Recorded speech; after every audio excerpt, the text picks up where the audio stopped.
नमस्कार मित्रांनो, हिवाळा सुरू झाला की आपल्या घरात एक गोष्ट नक्की बनते, ते म्हणजे डिंकाचे लाडू.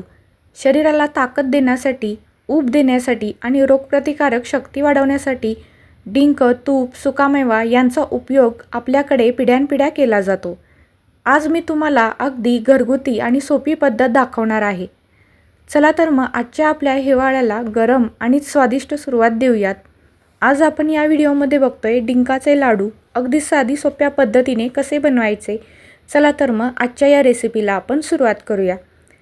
सर्वात आधी कढईमध्ये मी 1 वाटी एवढं सुकं खोबरं अशा प्रकारे पातळ चिरून घेतलेलं आहे. ते लो फ्लेमवरती भाजून घेणार आहोत.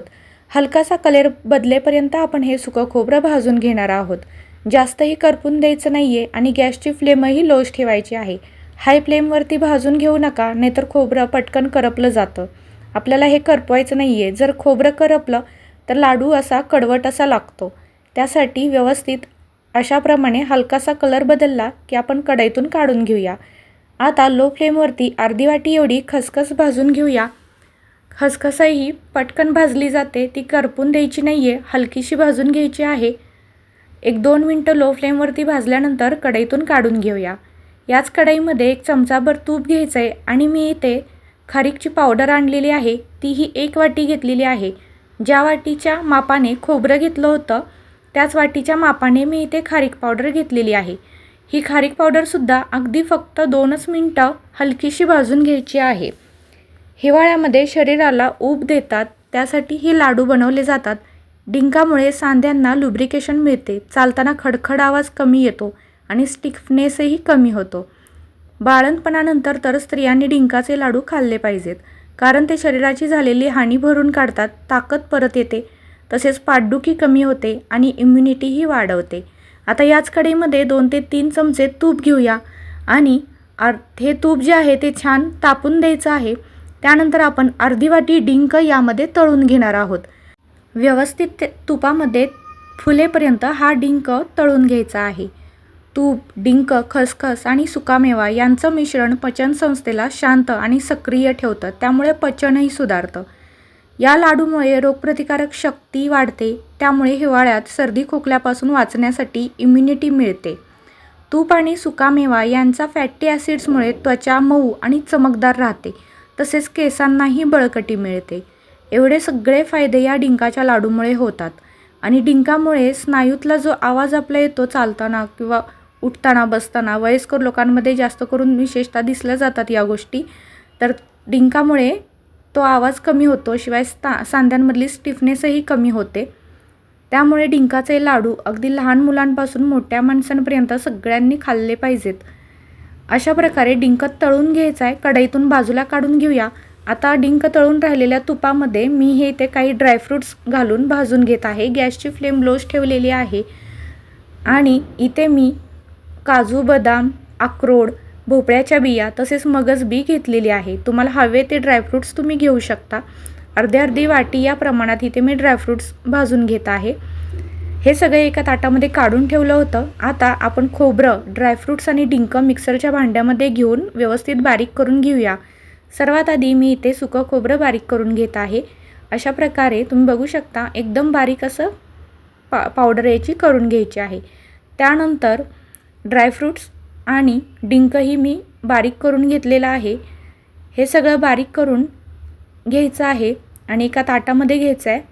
यामध्ये आपण 1 छोटा चमचा वेलची पावडर घालूया, ज्याने लाडू छान स्वादिष्ट होईल. आणि थोडंसं जायफळही इथे किसून घालायचं आहे. जायफळामुळे लाडूला छान चवही येते, तसेच जायफळ थंडीच्या दिवसात खाल्लं पाहिजे, कारण ते उष्ण अशा प्रवृत्तीचं असतं. व्यवस्थित सगळं मिक्स करून घेऊया. आता ज्या कढईमध्ये मी डिंक तळून घेतला होता त्यातलं 2 चमचे तूप या कढईत राहिलेलं आहे. त्याच तुपामध्ये 2 चमचे तुपामध्ये मी ते 1 वाटी एवढा सेंद्रिय गूळ बारीक चिरून घेतलेला घालून घेत आहे. गॅसची फ्लेम लो ठेवायची आहे आणि लो फ्लेमवरतीच हा गूळ जो आहे तो या तुपामध्ये व्यवस्थित मिक्स करून वितळवून घ्यायचा आहे. लक्षात ठेवा, इथे आपल्याला गुळाचा पाक तयार करायचा नाही आहे, तर गूळ फक्त वितळवून घ्यायचा आहे. गॅसची फ्लेम लोच ठेवायची आहे.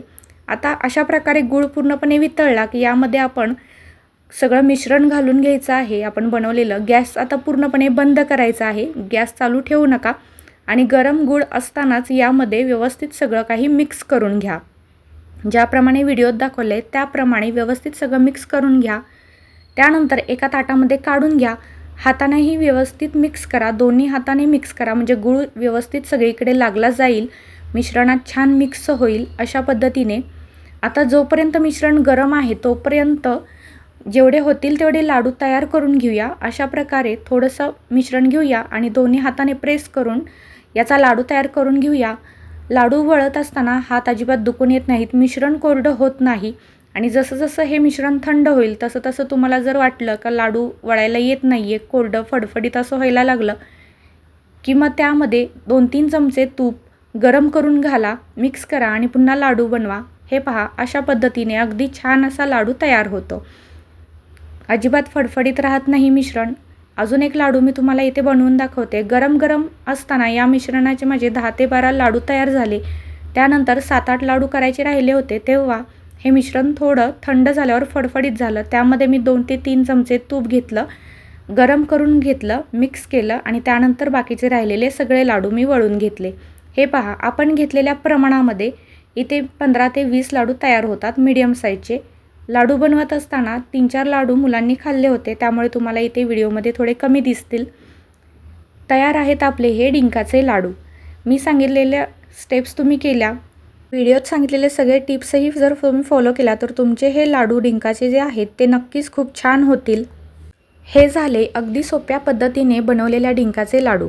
हिवाळ्यात शरीर गरम ठेवण्यासाठी, हाडं मजबूत ठेवण्यासाठी आणि महत्त्वाचं ताकद वाढवण्यासाठी हे लाडू खूप फायदेशीर असतात. रेसिपी जर तुम्हाला आवडली असेल तर व्हिडिओला एक लाईक आणि शेअर नक्की करा. चॅनेलला जर तुम्ही अजून सबस्क्राईब केलं नसेल तर नक्की सबस्क्राईब करा. पुढच्या रेसिपीत भेटूयात, तोपर्यंत निरोगी राहा. डिंकाचे लाडू हा रेसिपीचा व्हिडिओ तुम्ही शेवटपर्यंत पाहिलात त्याबद्दल खूप खूप खूप धन्यवाद.